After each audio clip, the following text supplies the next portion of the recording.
Eh, Le agradezco nuevamente al muy reconocido abogado, notario, embajador, Ignacio Morales Lechuga, que esté con nosotros. Bienvenido otra vez. Y Gracias, gracias. gracias Alejandro.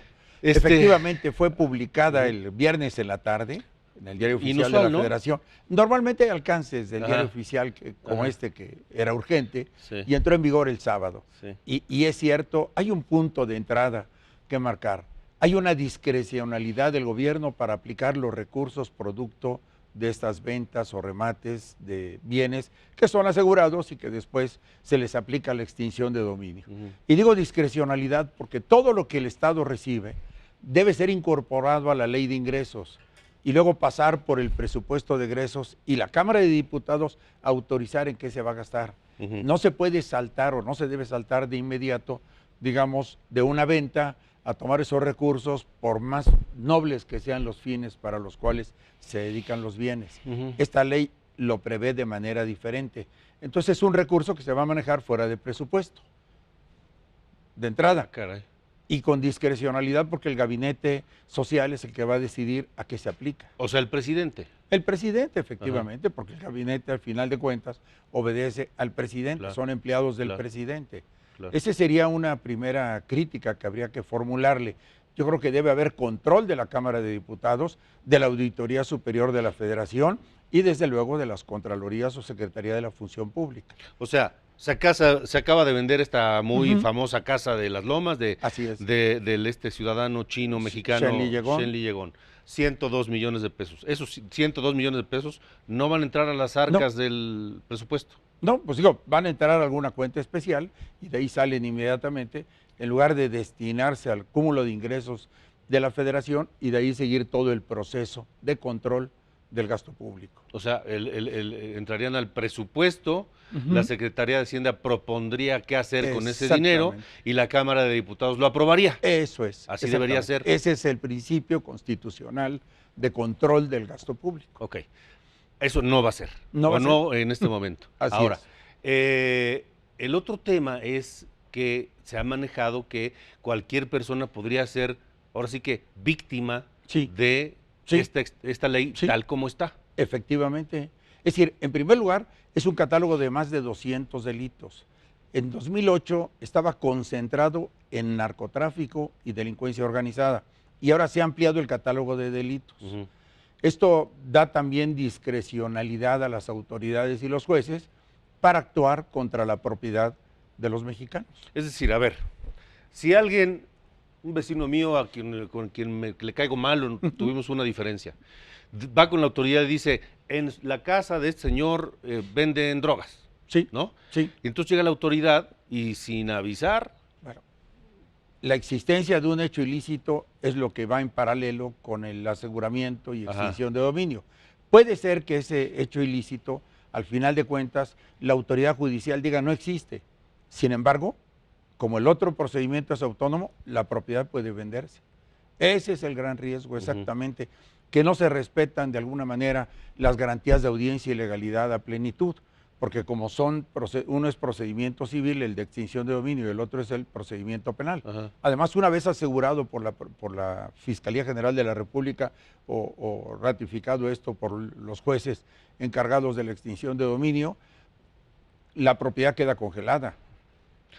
Si se muere inclusive, va a ser muy discutible el traslado a los herederos y los herederos tendrían que asumir la responsabilidad para que esto continúe la extinción de dominio, no se extingue con la muerte del propietario. O sea,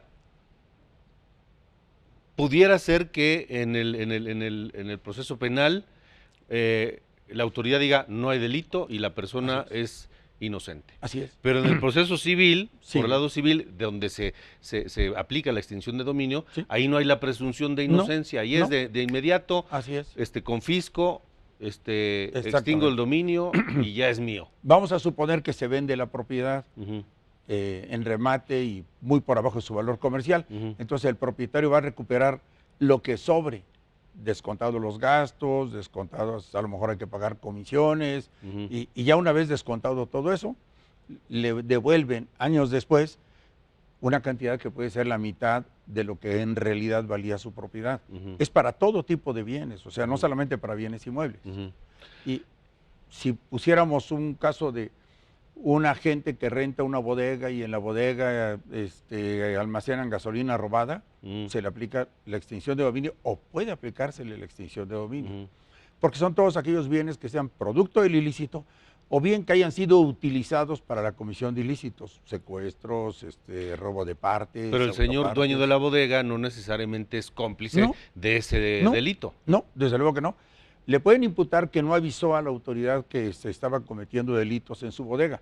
Pero ojo, el dueño de la bodega no tiene el derecho de meterse a la bodega. Exacto. Quien renta la bodega, pues ya la rentó. Así es. Y el inquilino, pues hace dentro lo que haga y el propietario no puede llegar a revisar lo que están haciendo. Exactamente, no tiene esa facultad. Ajá. Tampoco la tendría el que renta un departamento, tampoco la tiene el que renta un local. Habría tal vez que pensar que el propietario, para defenderse, o tenga la facultad de inspeccionar y se la conceda contractualmente el inquilino, pero en ese caso también tendría que estar haciendo la inspección y el trabajo que la autoridad no hace. No, y además cada semana, imagínese, ¿no? No, y delatar, denunciar. Claro. Y si no denuncia, él se hace responsable. Es una amenaza real. Ahora, tiene dentro de esto un artículo transitorio, el 12. En el 12 dice que el fiscal, antes de un año, debe llevar a cabo una encuesta nacional para ver los ajustes que se le deban hacer a esta ley. Pero por lo pronto se puede aplicar, ¿eh? Esos ajustes no detienen la vigencia. Y luego contempla aquí el delito de corrupción que ni siquiera existe. Sí, como tal, ¿no? Hay una serie de delitos de servidores públicos que pueden incluirse de manera muy abierta, sobre todo el tema de la corrupción, lo cual también es una amenaza para aquellos que han servido al Estado y que no necesariamente sus recursos tengan un origen ilícito. A ver, como abogado le voy a hacer una pregunta. ¿Con cuántos años de cárcel se castiga a un funcionario público que comete el delito de corrupción? Bueno, hasta hoy, dependiendo de la modalidad, pero casi todos aceptarían libertad durante el proceso. Pero es más, yo creo que con ningún año de cárcel, porque no existe el delito de corrupción, ¿no? Es cierto, digo, como corrupción, ¿no? Lo que pasa corrupción. es que el propio decreto de extinción de dominio dice por corrupción se entiende todo este catálogo de delitos de servidores públicos. Malversación traduce. De enriquecimiento y malversación de fondos, etcétera, ¿no? Sí, traslada del lenguaje común al lenguaje jurídico. Ya. Bueno, pues qué complicado. ¿Qué futuro le ve usted a esta ley? Yo creo que va a ser modificada y seguramente la Comisión Nacional de los Derechos Humanos va a impugnar mediante la acción de inconstitucionalidad, tiene 30 días, si no mal recuerdo, para ejercerlo. Lo mismo, seguramente muchos se van a amparar contra la aplicación de la ley y desde luego a los que se les pretende aplicar, y dentro de un año vamos a tener ajustes, espero. Pues a ver, pero mientras aplica. Mientras aplica. Sí. Don Ignacio Morales Lechuga, muchas gracias. Gracias otra vez por haber estado aquí.